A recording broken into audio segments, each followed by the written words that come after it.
Lucia, are you able to record? I'm recording to the cloud, the Spanish interpretation. Yeah. Okay. Yeah, I clicked on the one on the laptop, so I don't know if maybe it'll go on the laptop, but I am on the French channel. Yeah, perfect. I'm on the English channel on my device, so Alessia will only have to do one, which is easier. Thank you so much. Welcome everyone. I will start the webinar now. Apologies for that. We were just running through some technical issues. And let me share my screen so we can begin this call. I'm very excited that we have been able to launch let me just make sure we're in full screen, to launch the 2026 Catalytic grants. So I know a lot of you have been waiting for this, and it is a bit later than expected, and we are very sorry about that. But now the call is open for applications, and today I am aiming to talk you through the process, maybe highlight some things that have changed as opposed to previous years, and also for our new partners that have joined in 2025 and 2026 to show you the different stages of the application. Before we begin, this meeting will only last for an hour. I know that I originally sent the invitation for 90 minutes, but we only had a few of you register to attend this call. So we decided that we'd have enough time to address all the questions within an hour. You can listen in English, French, or Spanish. To do that, please go to the bottom of your screens and click on the globe icon and select the language in which you would like to listen to. We may have time for live questions at the end, so I will then give speaking permissions to people. If you are able to listen in the original audio, which means outside of any of the language channels, and you do end up speaking, I really need you to make sure also that you are in the language channel when you are speaking, otherwise the interpreters cannot hear. If you have any questions now or throughout the presentation, please pop them in the chat, or you can also use the Q&A tool. I will check both at the end, and that is also at the bottom of your screen. You can start asking questions now. Since I sent the call for applications last week, you may already have some, and that's totally fine. So please feel free to pop them in the chat already. So just to give everyone an overview, the call for proposals is for 2026, and we will also have a 2027 call for applications, which will launch at the end of this year so that we can disperse funds in January. If you feel like your application fits better in 2027 because it's around a specific event or because you need a specific timeline for your project, do bear that in mind. I know that wasn't in the email, so I am just letting you know now, and I will send it in the follow-up. This year, as last year, we will be supporting 10 sanitation and water for all civil society organization partners with $10,000 each for national and regional projects. So national projects will be 7 of the grants, and we will also award 3 regional networks grants of also 10,000. We're very grateful to the European Commission for this funding, and who also funded last year's grants and will be funding the 2027 grants, and your contributions to the work that the civil society constituency has been able to deliver over the last couple of years. Slides. The objective of these grants, so I know they are very small grants, and that's why they're called catalytic funding. We award these grants, and I think we've been doing this for a number of years now, to strengthen and support our civil society partners in their advocacy activities and to contribute to SWA's strategic framework in very specific activity points. This year, and this is because of the conditions of our grant, the activities of your projects must be completed upon 3 months of receiving the funding and the project start date. So we are on a very short timeline, so I do ask you all to bear that in mind when you're proposing activities. And that's also why I mentioned about the 2027 grants, so that you can be aware that if you want to do something that will run over 3 months of the proposed start date, which would be around October, you need to take that into consideration. Once grantees are selected, and I'll talk you through the selection process after, they are expected to have regular check-ins with me. So this can be done via WhatsApp, email, regular calls, and to provide a narrative and a financial report upon completion of the grants. And that is a maximum of a month after the project completion date. And we need to be really, really thorough on this because of, as I've said, our own reporting requirements. So I do ask that grantees are aware of that as well. I know last year we faced a certain number of delays, and that's been the case in previous years as well. And we've always been able to grant extensions. And I just need to make it really, really clear that for 2026 and 2027, we are not going to be able to be as flexible. For 2027, we're still waiting to hear back on how much flexibility we'll have for completion dates, but that is not going to be possible for 2026. The proposals for this year's grants needs to be aligned with at least one of the 3 SWA strategic priorities on high-level political prioritization, and cross-sectoral work on water security and resilient sanitation. So these are the 3 priorities, and you will notice they're slightly different if you are a returning SWA applicant to what our existing strategic plan. And it's because, as you'll have seen announced in our channels, we have refreshed our strategy and we have slightly changed our objectives.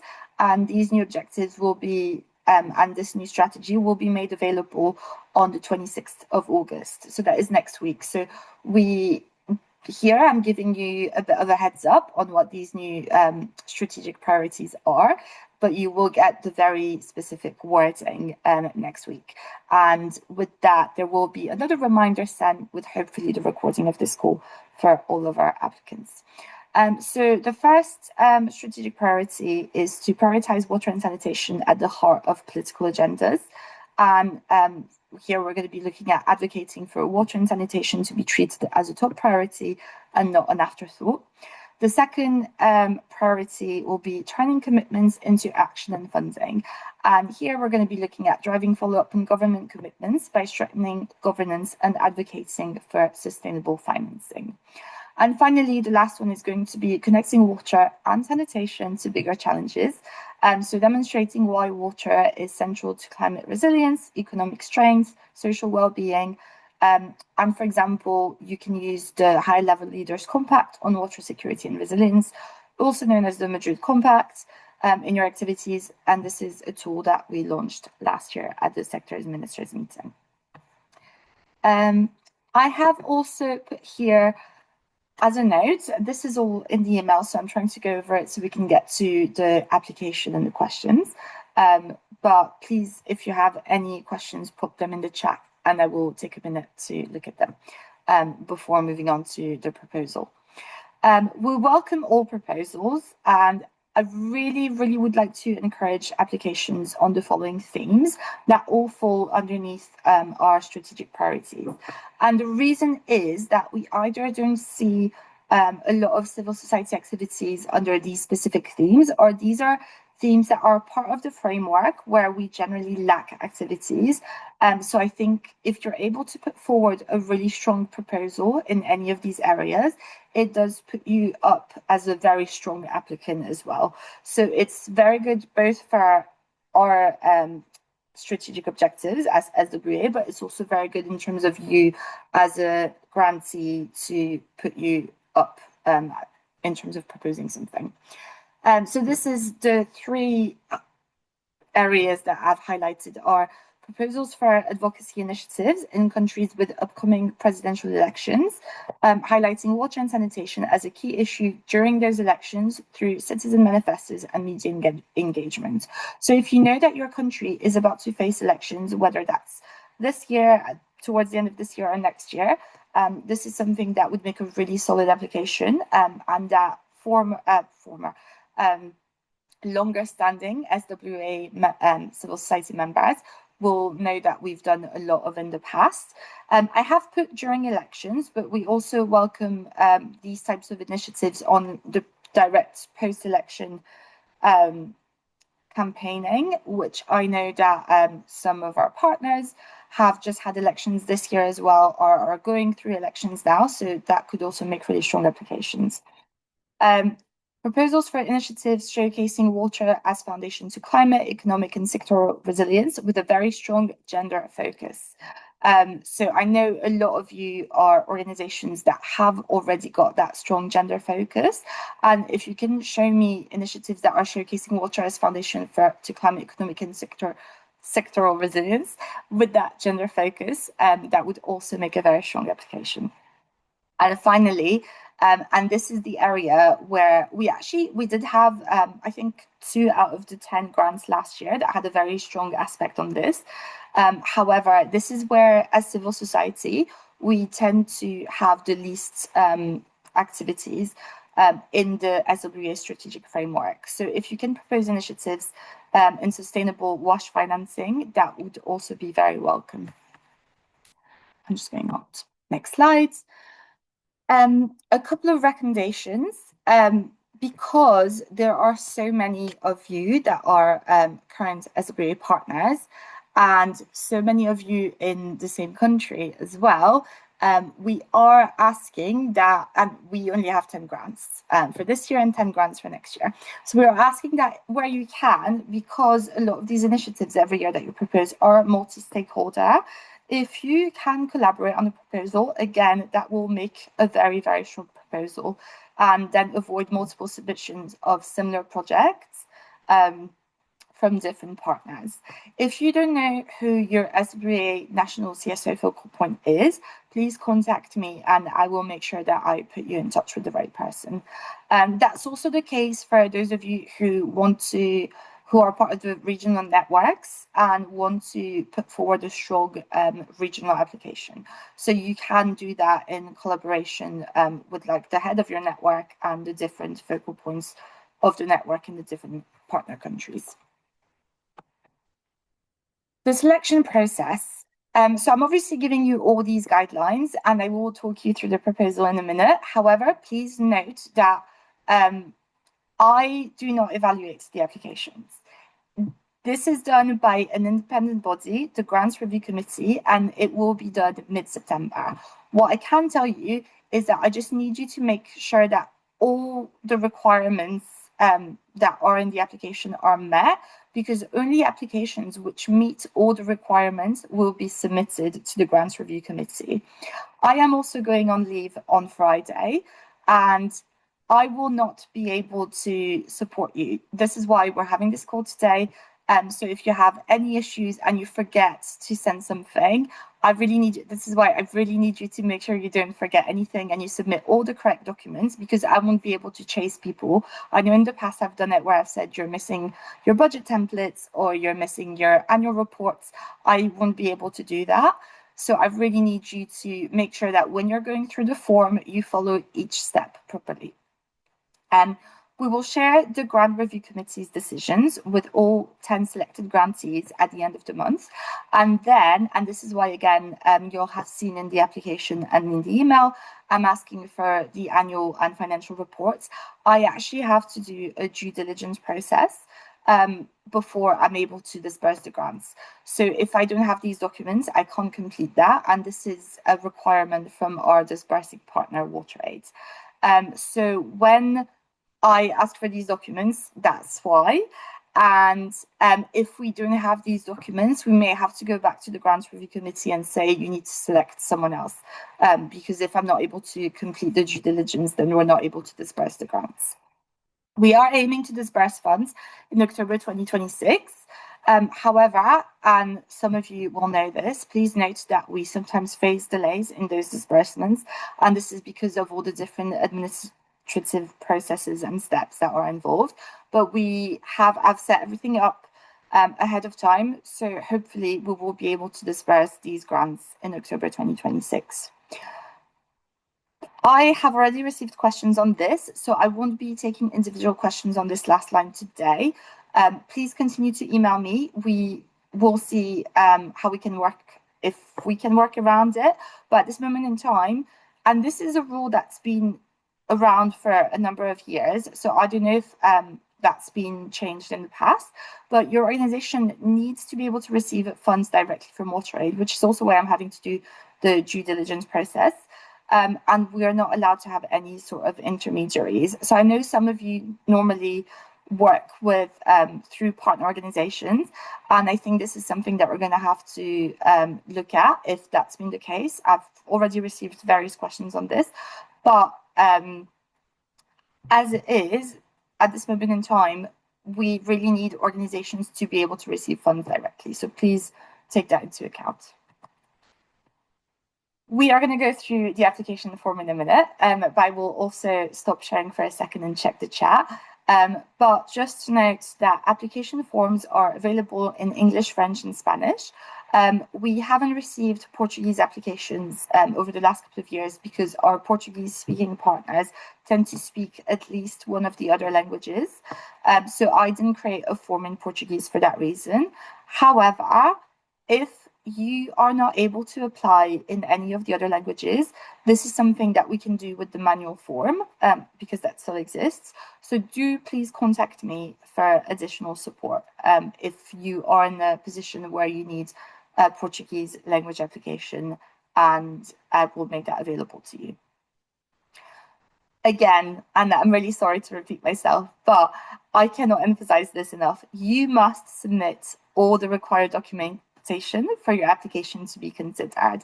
Applications which are missing any of the documents, which include annual and financial reports, as well as the budget proposals, will not be considered by the Grants Review Committee.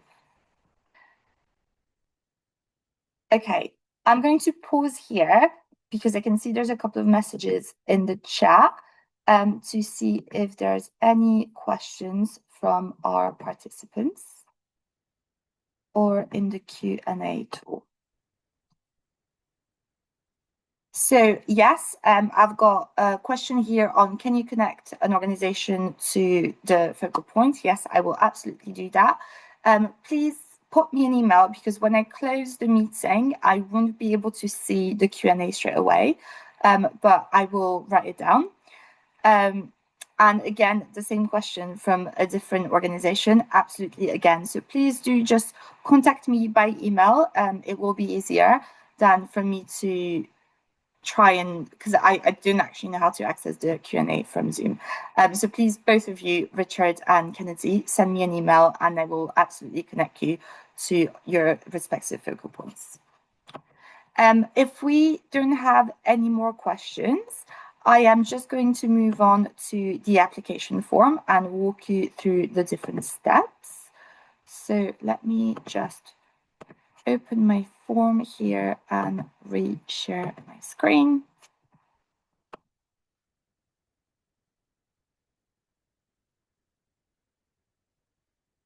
So this is what the form looks like.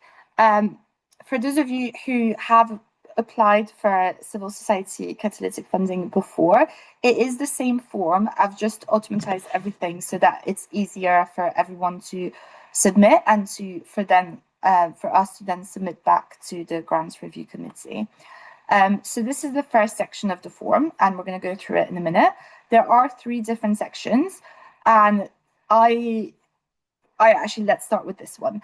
I've got a fake application just so that we can complete this application together and take our time and see all the different steps. As you can see, everything with a red star here is mandatory. That is the case for all of these questions.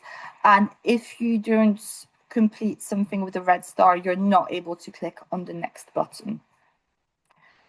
Please also note that you have a character limit. There has always been one. It's about 200 words. There's always been a word count. And because we didn't have automatized applications before, that's never been respected. So I do really encourage you. I mean, you have to respect the word count in this case, otherwise you're not able to submit the form.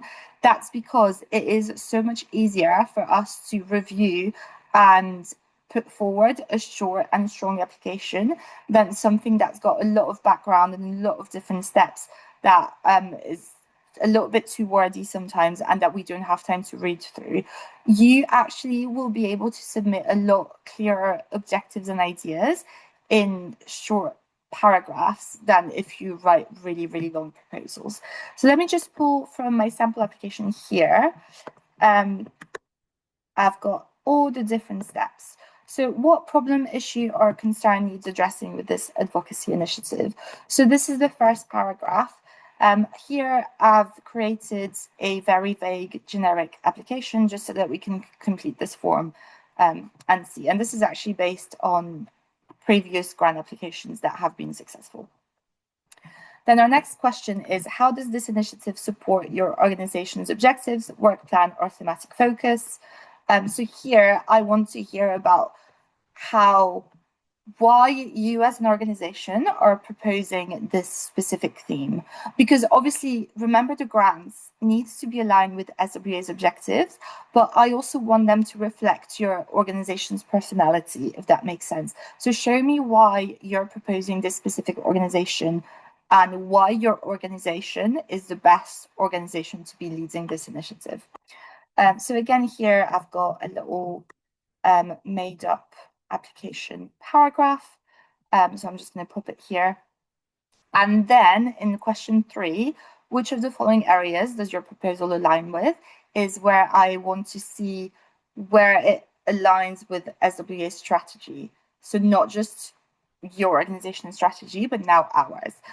So here I think in my one, I'm going to tick box 1 and 2, I believe. And then explain your choice. So let me know why you've picked those 2 objectives. Actually, no, it's not that. It's the third one. If I'm just going back. I mean, it doesn't matter, but yeah. So then here, explain your choice. Sorry. Just copying this paragraph here. Key objectives of this initiative and project. So here, and we will go over this in more detail in a minute, but I really, really need you to keep it brief. So 2-3 bullet points max, and using the SMART objectives method. So once we're done going through the application proposal, we will actually have the opportunity to look at how to build SMART objectives and SMART outcomes together. And we can discuss this at the end. So hopefully I'm allocating about 15 minutes for us to do that, as well as questions. So I'm sure we will have time. But here, let me just pop the 3 objectives that we can have here. So you can see what I mean by SMART goals is specific, measurable, attainable, relevant, and time-bound. And I will talk you through what this means in some slides at the end. But that's why you can see that we have very specific outcomes here. They're measured in time, they're measurable, they're relevant to the project, and they're also achievable. Do note that they're going over, because last year the grants could go over up to 6 months. So we have them 3, 5, and 6. But remember, we only have 3 months for the 2026 projects. Then we have description of activities here. So how are you going to achieve these different objectives that I'm proposing? Again, I'm just pulling from my fake application. Who will this advocacy activities focus or influence? So this is who your target audience is. So is it going to be a sector minister? Is it going to be a parliament, local authorities? Is it going to be other civil society actors? Is it going to be the private sector, etc., etc.? So just pop it here. It doesn't need to be 500 characters. It's just if you are reaching to like a very wide audience, you can actually do that. If it's just going to be other CSOs, then you can just write that as well. And then please specify expected outcomes from the proposed initiatives.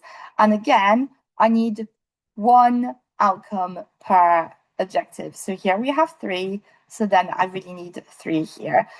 If we had 1 here, then we'd only need 1. If you had 2, we'd need 2, etc.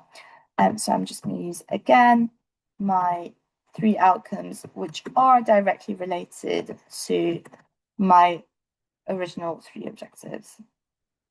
So here I will change that to make the box wider, but you actually have space. So then, now that we've completed all the different questions, we can move on to the next question, the next section of the form. So here, section 3 is the budget proposal. So in the call for application, and this is also available on the website landing page for civil society applications, which I will also show you, you will have seen the budget templates, and that's just an Excel spreadsheet. So these are all things that you need to bear in mind for this budget proposal. All costs should be in USD, and grants will be disbursed in USD. I know that there are bank fees and there are exchange rates to be taken into account. I need you to take that into account when you're budgeting for the proposal and put these in the Excel spreadsheet, because we can't account for it when we are doing the disbursement. So you need to think about that as you're writing your budget proposals. There will be, we can go through over the budget proposal after as well, but there is a column where you can explain the different reasons of why you're putting a line with a certain amount of money, etc., and how you've calculated these budget lines. So if there's going to be exchange rates or transaction fees, you can also put that there. Please note, and this is really important, the catalytic funding does not cover the staff salaries or management costs of your organization. This has always been the case. I've already received questions on this as well, but you can use it to, for example, if one of your outputs is a document of, let's say, civil society messaging, or it's a manifesto, and you used a consultant to design it and make it look really nice and add branding, that person will send you an invoice. That can be covered. You cannot cover it to, you can't use funding to cover for your existing staff's costs in their participation to writing the document or the manifesto. I hope this makes sense, and this is something we can also discuss by email if needed. We can't use the catalytic funding for equipment acquisition either, but you can rent equipment if that is required for your project. So things like rental of places as well. For workshops, that is totally possible. If you need laptops for your workshops and you need to rent that, that is totally possible. Printing costs are totally fine. Travel costs, if you're doing community outreach, that is also fine to cover. Remember that each grant is only 10,000 USD, so the proposed budget must not exceed 10,000 USD. Your organization will need to submit a final narrative and financial report. So, sorry, I will change this. I used the last application. It's not 6 months. It is 1 month it's 1 month from the date of completion. So it's actually about 4 months from the date of disbursements. You need to be realistic in terms of timelines of what your organization can achieve. And you need to make sure that the budget corresponds with the project plan. So before here, this is your project plan, and these are your activities. It needs to be reflected in your budget spreadsheet. And you can use the explanations column to illustrate the rationale for any budget and activities so that we can understand your choices. This is really important because all of this weighs into the grants review committee's decision on whether or not they will allocate the grant. Someone that's taken a lot of time to write a very thorough proposal with a very thorough proposed budget is more likely to receive the funding than someone that's not really matched the proposal to the budget. And that is just yeah, that is just the case. And so I think for you as an applicant, it makes you a stronger candidate to follow all of these guidelines. So this is why we also have this time today for us to take any questions that you may have. Because I need to make sure the form is shareable with lots of external emails and lots of different organizations. I wasn't able to put in a Dropbox here for you to drop your budget templates. So you really need to remember, and that's why I've put the option to tick yes or no, that you've emailed me a copy of your budget proposal and that you understand that your application is not considered complete without sending me this copy. Then we move on to the next step. And here, this is a questionnaire on financial management. And this is really important, again, for that due diligence process that I mentioned earlier. And this is actually something that's also been part of the application from over the past few years. So here I will need the name of the person leading the project, their email address, their role, the name of the organization, the website link, the actual postal physical address. If you have one, if you don't have one and you have a PO box, that's fine. The mobile number of the person to contact. So again, here, if it's different to the organization's mobile number, if you can give me a WhatsApp, that's even better. A brief description of your organization, so key areas of work, any recent relevant projects or work streams, and key partners and donors. And what kind of oversight and guidance will be exercised by the organization to ensure that they will use the funds well and for the intended purposes. So tell me you have a finance officer and they're going to review all the receipts and make sure that they collate the receipts to the budget lines if awarded the funding. Then here, what evidence is there that the organization has the requisite programmatic and financial capacities to further the achievements of results? This is also why I've asked you for your annual plans. So if you have any evidence of previous projects that have been funded and how you've overseen those projects. Name of the financial officer who will manage the end-to-end end of project financial reporting. So if that person is different, please put that person. If it's the same person, that's fine. Sometimes it's the same person, but you will need to write it again. Email address if that's different. And again, here is the project lead, the same person doing the narrative reporting. And if not, please can I have the name, title, and email address of the person doing the reporting. And I know in some of the bigger organization partners, that is different people. So again, that's totally fine, but I just need to make sure I have all the correct contacts. And then here, this is where I need annual reports from ideally the most recent one, and financial reports from your organization for the due diligence process. And you need to email me those, and then you just tick those boxes, and we're not gonna submit because actually that will go into my emails otherwise. But then you press submit, and what happens is that I then receive an email letting me know that an application's been submitted. So I will then match that email to hopefully you will have emailed me your budget proposal and the annual and financial reports. And I will make sure that, and because that I will have received that email, that will also go into a spreadsheet with all the other applications, and that spreadsheet will be submitted to the grants review committee. I'm going to stop sharing now to take any questions. If there are any more, I can see there's more in the Q&A tool. Let me just say I've answered live the first 2 questions. In terms, okay, so here I have a question. Do we need to submit a financial or an audit report, or so that I think that is the same thing. So you can submit an audit if you've been through an external audit, that's fine. If you haven't, a financial report is sufficient. So I'll just pop that I've answered live. It's important your office guides applicants. So yes, it is important to guide applicants on how to write a good proposal, and this is why we're having this call today. So if you have any questions, please ask them. But I am hoping this is where we'll also spend some time going over how to write SMART objectives and SMART outcomes, so you know what makes an application stand out as well. And I really want to commit for us to do this more in the future. So I know this is new and we haven't done it before.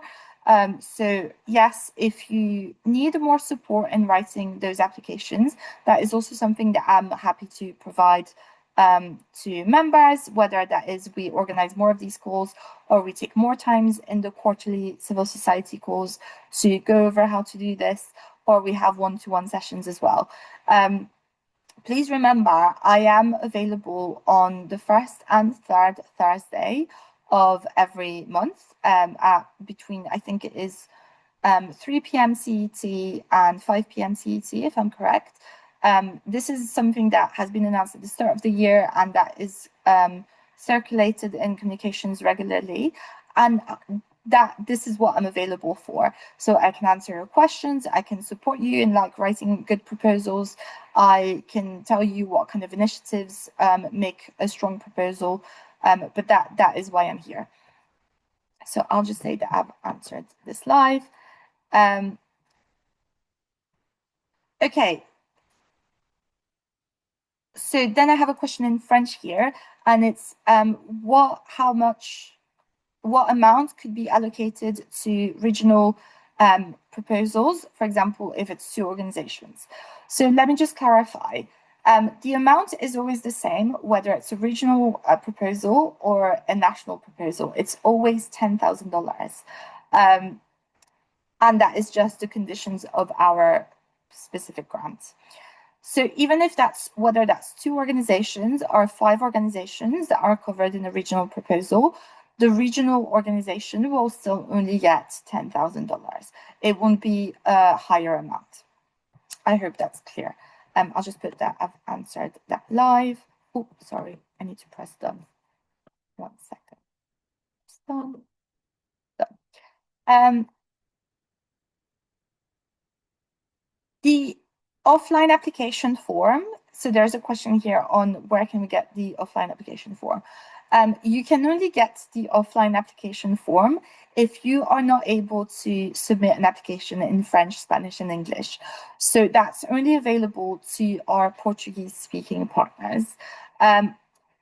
If there are any other reasons why you cannot access the online form, please send me an email and we can discuss this with you. But it makes the process a lot easier for everyone involved if we just stick to the online application form. So, Zawit, I see your question. Please send me an email and we can talk about it. But unless you're not able to complete the application in French, English, and Spanish, and you need a Portuguese form, it needs to be the online document. So I'll say done. Yes, I will be, I see Alberto's question here, which is asking if I can send this presentation. I will be sending the slides as well as the recordings, and I'll show you in a minute. They will also be available on the Civil Society Grants landing page on the SWA website, with all the instructions and all the recordings in French, Spanish, and English on this process. So this will be made available.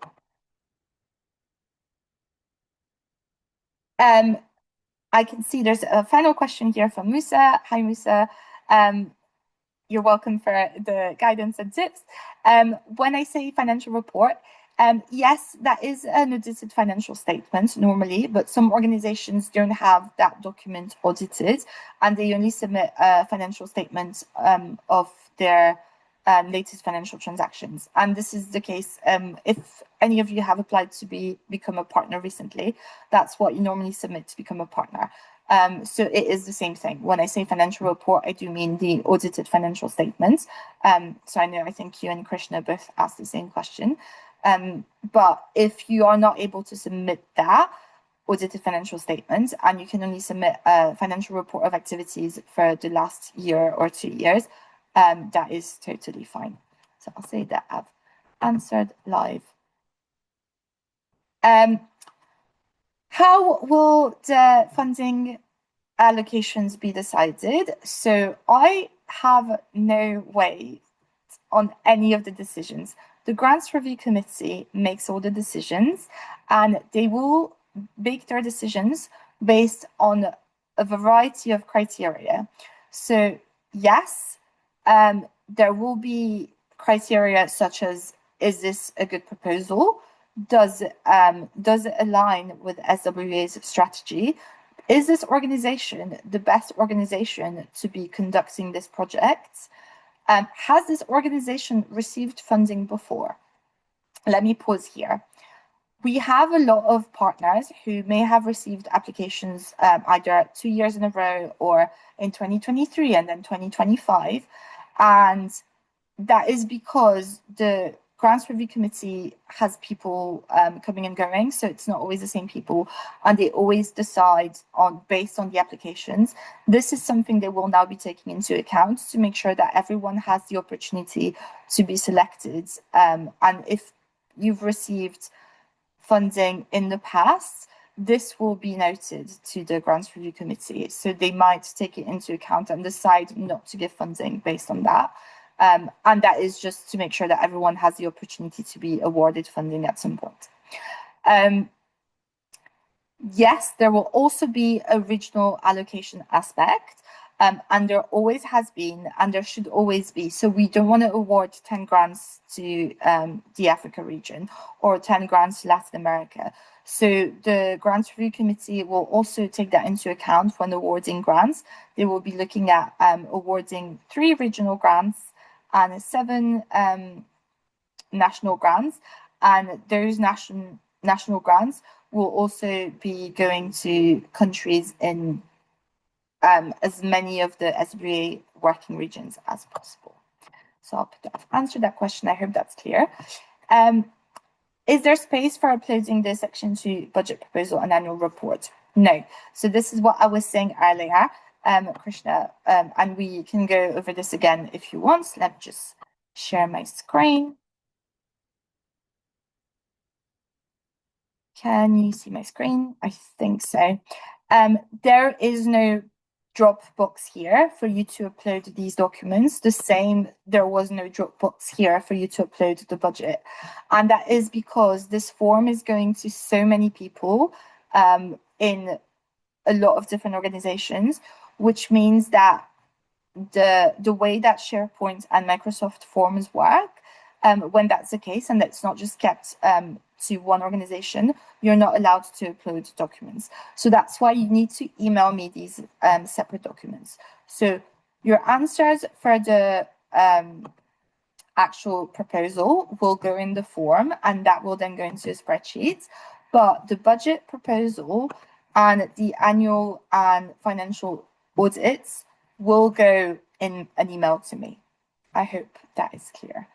Let me just stop share again and double check if we have any more questions in the Q&A tool. I don't believe so.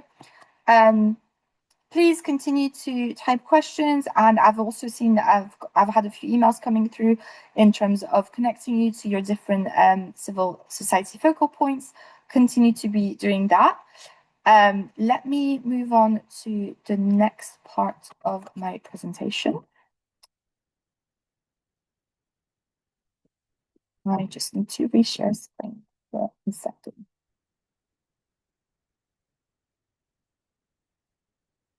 So here. So we've just gone over the forms. In terms of the next steps, and we will go over this really, really quickly, but I just wanted to make a note so that you are aware as well. And then we are going to go over how to write SMART objectives and a SMART outcome.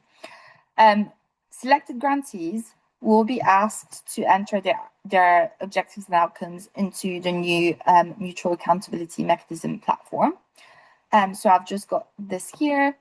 Can you all see the right screen? Let me just double check. Share. Yes, you should be able to see this. So we're going to click here on make a commitment, and this is only for those who will receive funding. So we will be having another call to go over this and why, but we will click on make a commitment. and it will take us through to the BAM form, which is actually very similar to the grant form. And here we're going to put our organization's name, our country, and if it's a regional commitment, or you can put global as well, which constituency you're a part of, so that's civil society. And here you're going to, so if you have 3 objectives in your grant, you're going to have to do this 3 times. And the reason why we are doing this, and here you can put, again, different steps where other constituencies involved. So if you're doing multi-partner project, then you can put that here, yes. If you're doing a single-led project, you don't have to, you just put no. Date of adoption will be the start date of your project. Target here for us this year will be 2026, for next year will be 2027.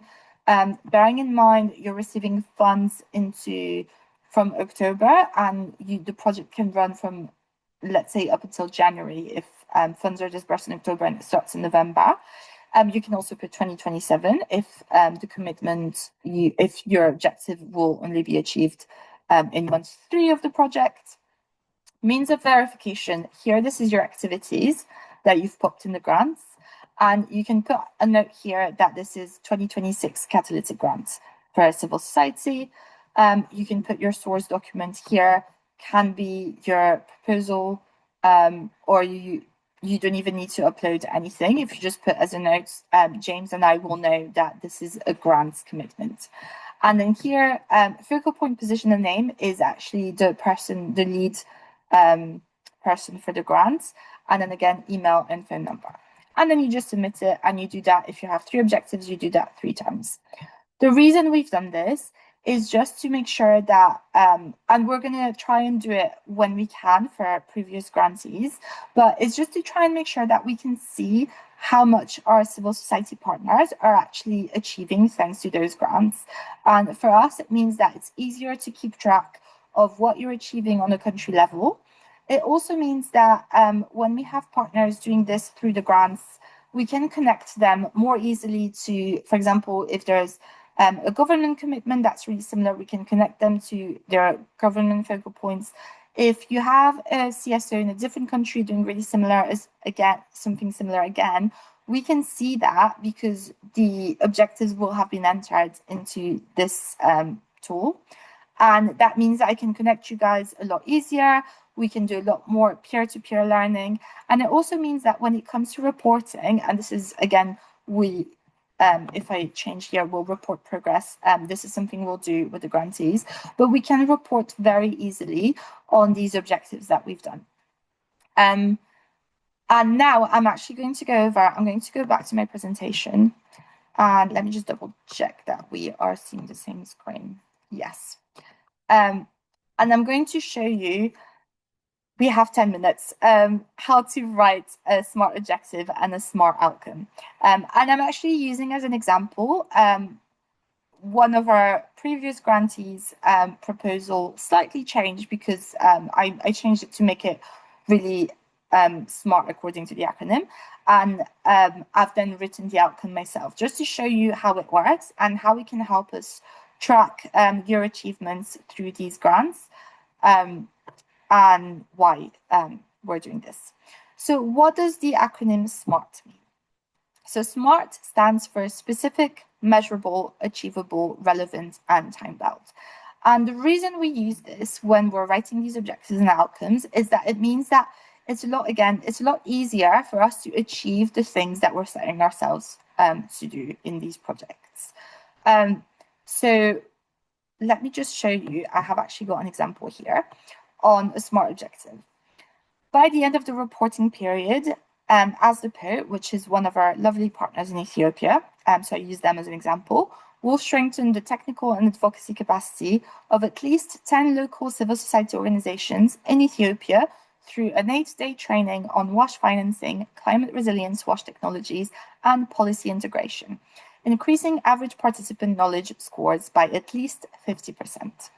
So let's break down this objective here, and let me show you how it fits within the SMART category.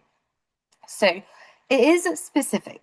You can see there are a lot of metrics that we can report back on. So there's a lot of indicators which I've popped here. So we have the number of local CSOs, which will be which we are targeting with this training. We have the topic of the training as well. So that's WASH financing, WASH technologies, policy integration. And then we also have the increasing average participant knowledge scores by at least 50%. So we have an average score percentage increase that, again, is very specific. It is specific. It's easy for us to measure. So a lot of the time, proposals that don't succeed are proposals that don't have those specific measurable indicators because it's so vague. I don't know what it is you're achieving, and it's a lot harder for both the organization and for me to report back on what the outcomes and achievements are because I don't have these specific and measurable objectives. It is also attainable. This is so important because I'd rather see you telling me that you only want to reach 3 other CSOs than you telling me you want to reach 150 in 3 months. That's not attainable. It's relevant to the project and it's relevant to the objectives, the SWA, both the SWA's objective as opposed objectives as well. And it is time bound. So it is by the end of the reporting period, this is what we will achieve. What this means is that when we're reporting outcomes, we have SMART outcomes too. By the 26th of February, 2026, as opposed strengthen the technical and advocacy capacity of 20 local civil society organizations in Ethiopia on WASH financing, climate resilience WASH technologies, and policy integration, increasing average training scores from 34% before the training to 87% after completion of training. And just so that you all know, this is a fact. This is a factual outcome that I've taken from one of our 2025 grantees. So what happened here is they actually proposed to strengthen the capacity of 10 local civil society organizations, and they managed to achieve 20, which is great. I'd rather you submit a smaller number and go beyond that than tell me you're going to reach 50 organizations and then you only reach 10. But if you tell me I'm going to start small, I'm going to start and try and do 10 and actually reach 20, that's great. They did it by the end of the reporting period. So that was by the 26th of February, 2026, which is when I received their report. And the topics of the training were WASH financing, climate resilient WASH technologies, and policy integration. This is, again, if they'd reported back and told me, we weren't able to cover all 3 of the themes, that's fine. You went with a goal of doing those 3 themes and you were only able to do 2 because of X, Y, and Z reasons, justified to me. Tell me why you weren't able to do 3 themes. That's totally fine. And they increased their average training scores from 34% before the training to 87% after completion. I'm pretty sure that is just over 50%. I actually am the one that put by at least 50%, by the way, just so you know. But this means it's been achieved. If they told me it's only increased to, let's say, 55% after completion, okay, that's not 50% of the overall scores increase. However, it is still an increase, and that is still an achievement, and that is totally fine to report back. I think SMART outcomes also give you a lot more flexibility in areas where you have different indicators. So if you need to be a little bit more flexible on what topics are covered in training, that's again fine. I'd rather you be really specific in your objectives and in your outcomes than super vague and then report back on so many different things. Whereas if you're specific and you're reporting back on very specific things, it's a lot easier for everyone to track. And the reason why I want the SMART objectives and the SMART outcomes is so that when we are putting these in the MAM and then we can track, I can also track how much our civil society constituency has done over the years thanks to these grants. because a lot of really, really good work is achieved through these catalytic grants, and we don't really have a very good way to show it at the moment because we either don't have the right types of objectives or outcomes or tools to showcase this. So this is what we're trying to change with this webinar, with the new systems in place for the grants, etc. Which brings me to, I'm going to pause. We have 4 minutes left, and I'm going to pause briefly to check if there's any more questions. I think so, yes, in the Q&A tool. And then I will show you, before we go, the new landing page on the website where you will be able to find all this information, as well as reports, impact report stories from previous grantees. Is there a template? Let me press answer live. So we have a question here on, is there a template for the budgets? Yes, there is a template that was sent to everyone in an email. If you don't have this template, if you did not receive the email, please email me again at bella.lima@sanitationandwaterforall.org. But you should all have received the template because it was attached to the invitation to this webinar.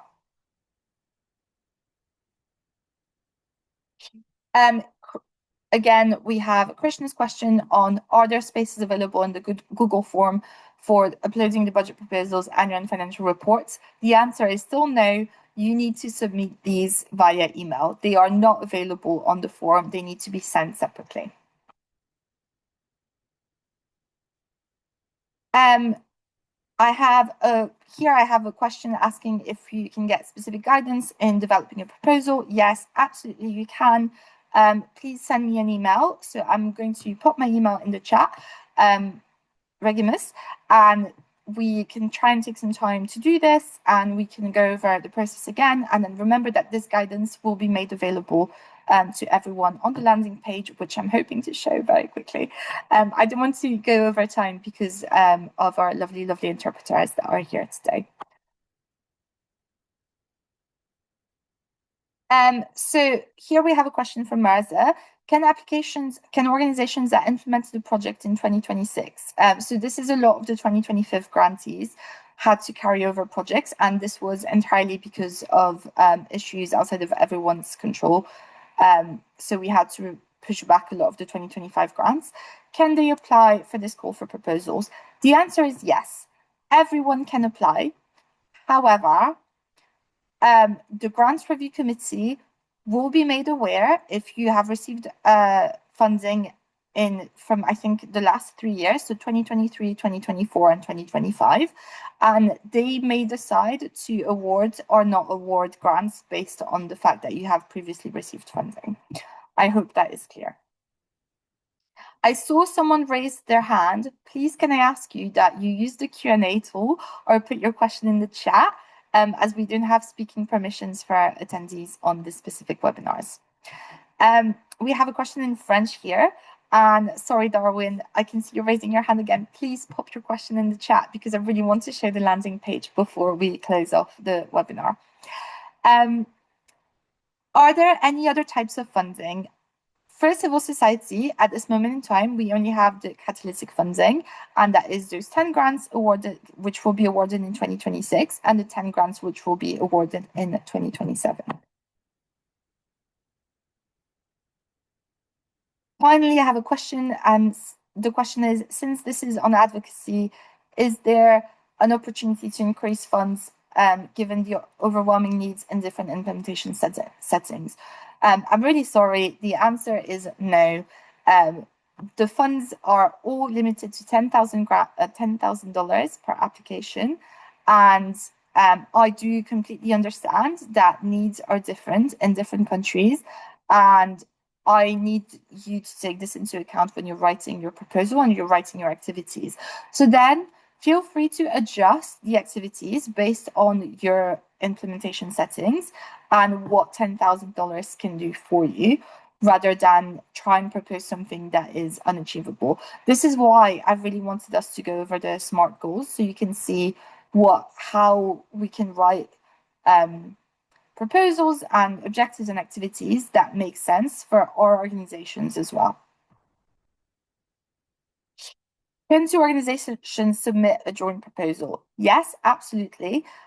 You may submit a joint proposal, and then we'll just decide which organization is going to be financially responsible. So you have to decide that between yourselves, but you can absolutely submit joint proposals. It is actually encouraged that you do that. Because it means that we may cover a lot more ground in a country, and these will likely make stronger proposals. I will not be taking any more questions on this call. Please, if you have any more questions, do email me and I will take time to answer as many of you as I possibly can before I go on leave. But before I go, I just want to show you one last thing, which is our new website's landing page for civil society grants. And that is just here. And you can see here, and this is available to all of you, and it will go out in the newsletter. It will be on our socials as well, and I will pop it in the follow-up email, which I will send you. And the recordings for this call, as well as the PowerPoint, will be available on here. And you can see here that you have the detailed instruction on what we're looking for from these proposals, as well as the links to the different application forms. I will also make sure, because I'm not sure it's here, that the budget proposal template is here as well. And you can see that here you have the link to the webinar. So I'll make sure that you have the recordings and the PowerPoint as well. And you'll also be able to see all the different stories that are going to be going out about all the impact of previous grants. So there's going to be 2025 grants, but when we've awarded the 2026 grants, they will also be we'll also share stories on here. So this will be a really good space for a civil society to use to learn from each other and see everything that's been achieved thanks to these grants. Thank you all so much for attending this call today.